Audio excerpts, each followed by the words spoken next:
嘿，大家伙儿早喽！9月11号星期一，新的一周了。昨天晚上这边下了特别大的雨。昨天应跑团小伙伴的邀请去看了他们一个乐队的演出，还是挺有意思的，多才多艺的小伙伴们。昨天我看了半天大家的评论和弹幕，还有昨天夜里，或者是昨天，日本的马拉松选手川内优辉发了社交媒体，分享他去海外参赛的历程。还有昨天夜里，吉普乔格也发了社交媒体，还有他们跑团的频道也发了短片。因为昨天是，或者说现在吧，是柏林马拉松倒计时2周的时候，北京和日本的时间应该就是2周后的周日的下午晚上的时候，傍晚。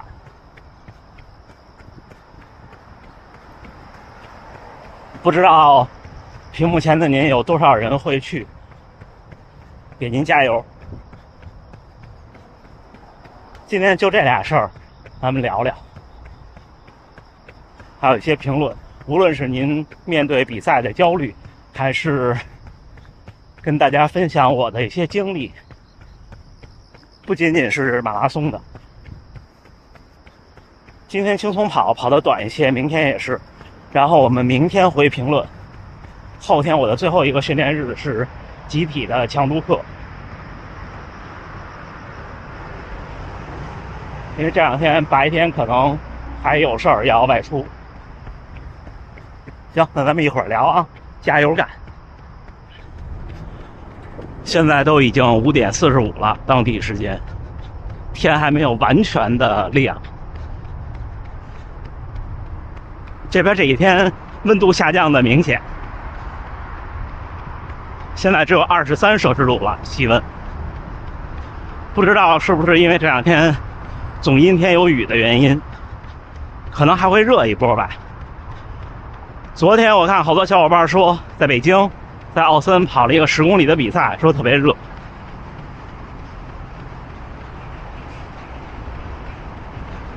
昨天老哥也去比赛了，是场地赛，5000米，上午的比赛也是特别晒。他得了年龄组的冠军，而且他是年龄组的最后一个年龄了。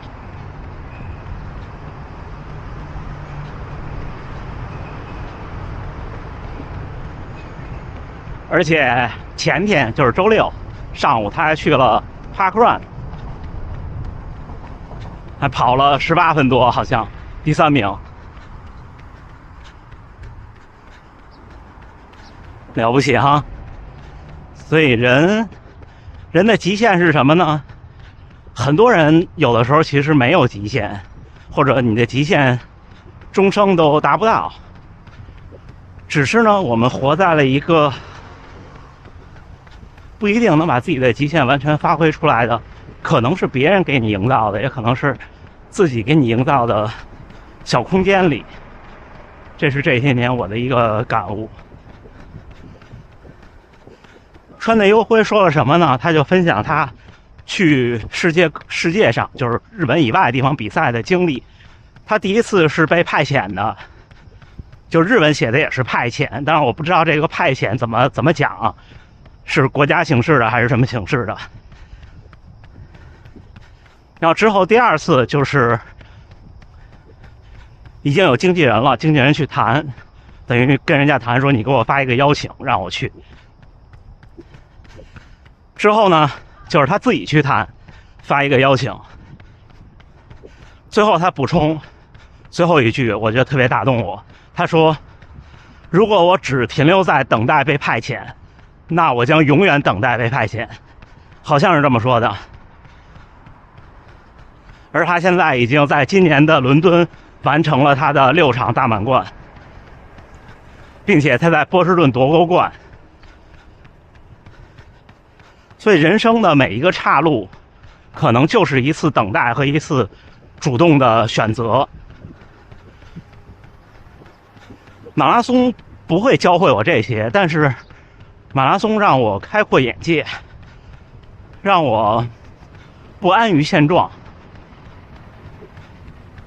这是对我最大的收获。你像在东非、在肯尼亚、在埃塞俄比亚、在乌干达，这些一些从小家境很贫困的小伙伴，靠自己的努力不停的奔跑，最后去了全世界，不一定是冠军，也不一定拿名次，但是他曾经出去过，他看到了很多可能其他人一辈子也看不到的东西。我总说无论好坏，多看看没有坏处。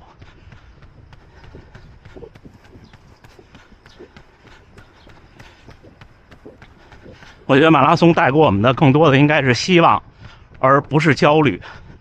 虽然眼前看到的都是焦虑，很多小伙伴说面对比赛、面对成绩有焦虑，面对体重有焦虑，这些我也都有。评论区有一位小伙伴说10月15号半程马拉松想要跑进70分钟，焦虑。全程马拉松停留在2小时40分53秒，焦虑。怎么说呢？所以你们就看每个人其实焦虑的点都不一样，他都是希望自己更好。焦虑不可避免，只要你还想让自己更好，焦虑就不可能避免。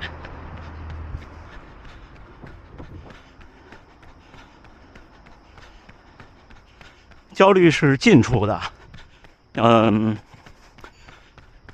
那刚才我说的那些希望是远处的。近处的东西呢都是不小的，但是远处的东西才是大的。我忘了我是在哪儿看到的这句话，虽然有些绝对，但是你追逐一个远处的东西，然后追到以后发现就算不好，可能在这条路上你已经收获了很多其他的东西，就是你不追逐的时候无法收获的东西。这是我每天日复一日的跑，我想明白的一个事儿。另外一点就是，我会这么鼓励自己：你每天日复一日的这样跑，这样去训练，那你应该去探索更广阔的边界。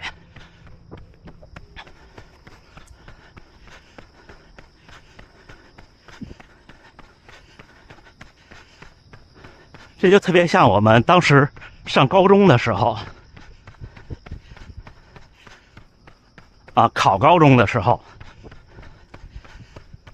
然后我在北京上学，在北京的小伙伴应该知道，北京几个区呢，教育资源和教育水平是不一样的。像我们那时候朝阳区的孩子呢，自己考中考，好一点的上80，或者呢，就像我这种当时没有什么远大抱负的，我就留在本校，考本校。但是我的同学们，有的了不起的同学们，就跨区去考4中，并且考上了，那好难的。他为什么去考4中呢？就是因为他觉得我足够努力了，我比别人付出了更多的心血，那现在这个边界已经不满足我了。就好像您跟一个配速固定的团队去跑步，他的最高配速可能只能到4分，那你每天都按3分45的水平去训练的你，那很显然你可能就会突破这个团队。所以面对这些东西别焦虑，您今天摸不到的或者将能摸到的边界，可能是别人奋斗了很多年还在奋斗的目标。但是这跟躺平是2个概念啊，就是我们要互相的安慰，或者自己左手右手的安慰，脑子里的小黑人和小白人在互相打架。虽然事实上说很多时候都是小黑人胜利了，但是终归它能打一架，消耗一点小黑人的威力，是不是？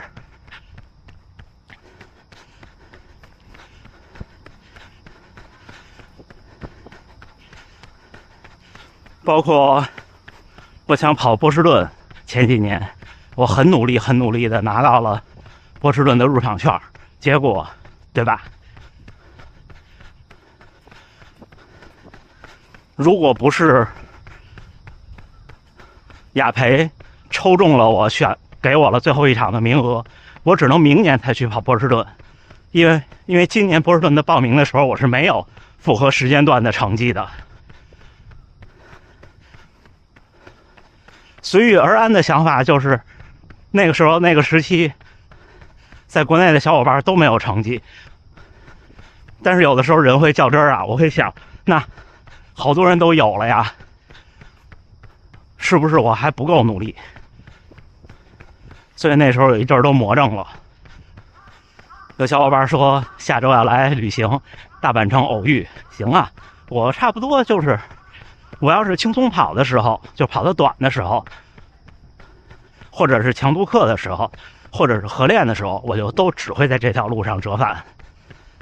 如果是我的第一个训练日或者第二个训练日，我要跑21公里的时候，我会先往城里跑，不，先往城外跑，抱歉。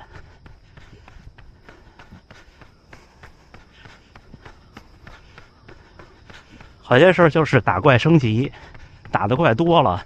自然而然会升级。这期我是特别想鼓励那位半马想跑进70分钟的观众，我们可以一起鼓励他一波。70分钟真的是精英了，很精英了。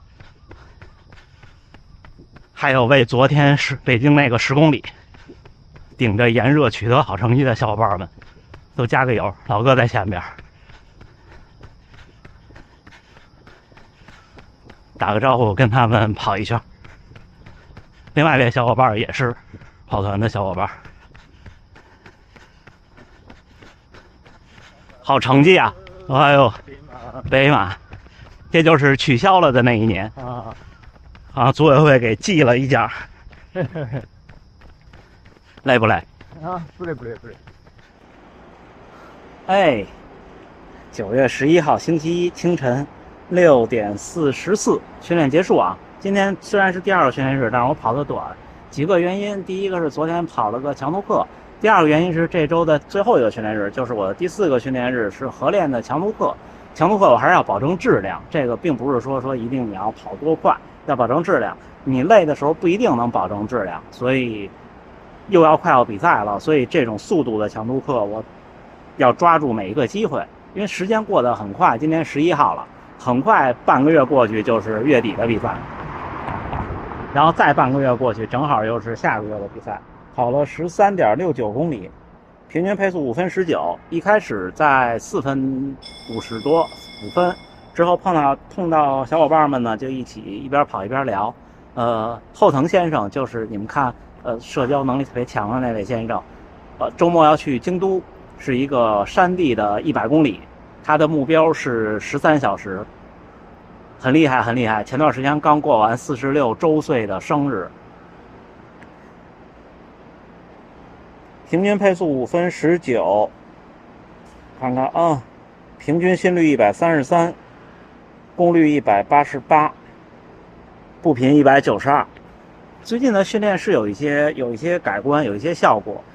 有小伙伴也说步频跟步幅的问题，我步幅确实是短，这没办法。但是我现在就还是秉承我的那个逻辑，就跟大家说要不要看心率一样，就是你看心率有什么用呢？看心率你还该想要跑多快还是要跑多快。我现在的目标就是尽可能的不增加步频的情况下，尽可能的把速度拉到我的目标的配速。刚才跟老哥聊，老哥也说半马确实是挺难的，有小伙伴总结的特别对，半程马拉松就永远得在自己快不行的边缘去冲刺，你冲过了以后呢，你就很难受。就我有半马比赛冲过的时候，冲过很难受，但是你又不能掉或者不能特别掉，就是你可能冲过了那个1到2秒的配速，你可能要用4秒到5秒的配速下1个公里去换回你回到你还能稳定的状态下。这个就看自己对自己身体的感觉和了解，挺难的，加油干吧。行吧，今天跟大家分享这些是什么意思呢？就是我觉得以我的条件、我的资质，还有我各种的外在的环境、内在的因素吧，如果我当年没有选择跑步，可能现在我的生活是完全另一个样子。这个和健康和身材没有关系，是思考问题的方式。我觉得跑步带给我们更多的，短期看呢可能是瘦下来啦，然后健康啦，有精神了。中期看呢，就是我在赛场上我要拼搏一个我想要的成绩，对吧？长期看呢，可能是对思维方式的一种影响，不知不觉的，很多东西都是不知不觉的在影响着我们。好，那还是祝大家能努力生活，健康平安，咱们加油干，明儿见，明天回评论啊。